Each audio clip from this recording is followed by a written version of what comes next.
the next aspect of communication, the first is language, the second is aesthetics, the third is values. Aesthetics. Aesthetics is the appreciation or the understanding of ugliness and beauty, and is shared in a culture of artifacts, nature and communication. So sometimes in one culture you consider something beautiful, and in another culture you consider it ugly, right? And this could be artifacts or things. Somebody could say this is nicely designed, and in another culture would say no, it should be square, this is not nice, this is ugly. People could be considered beautiful in one culture and ugly in another one, and environments, even nature could be considered, and communication could be considered a nice communication in one culture and not so nice or a rude communication in another one, right? So, and we focus on the aesthetics of communication, but it overlaps with artifacts and nature because communication uses artifacts or refers to artifacts. When we communicate, we sometimes use things. I use this thing to show you things, right? So it's part of my talk is showing you the thing.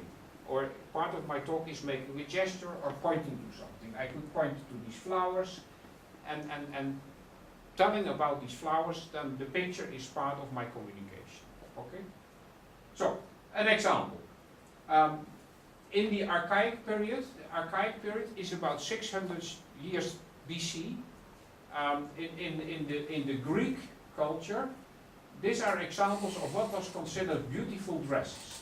And this is a beautiful dresses in the Doric region, and this is a beautiful dress in the Cypriot region. This is a dress of a Cypriot priest, and this is a dress of a woman in the Doric area. So these were dresses that were supposed to be beautiful and were kind of the standard. If you want a nice dress, then a young lady in the Doric area would like a dress like this. And if you want a decent dress because you are an official priest, then in Cyprus you want to have a dress that looks like this one, right? Okay, so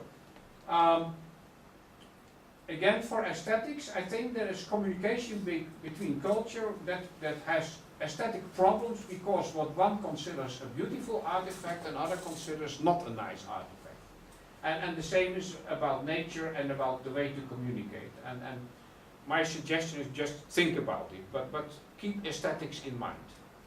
And actually, in the next course, so 2 weeks from now, I'm going into visual design and I will go into details of aesthetics. But also already for service design, aesthetics are part. You showed us a couple of pages of the website of this Express company, and this website is designed in a certain way that might be considered aesthetically beautiful in your culture, I think, I hope. In my culture, actually, the website doesn't tell me too much. Not only because I can't read the pictures, I can't read the language, but also because it doesn't give me any positive emotion. I wouldn't consider it very beautiful. Maybe it's very beautiful considered in China. I hope so, actually, for the company, right? Otherwise, you could do a good job by redesigning their website. Why not? Okay.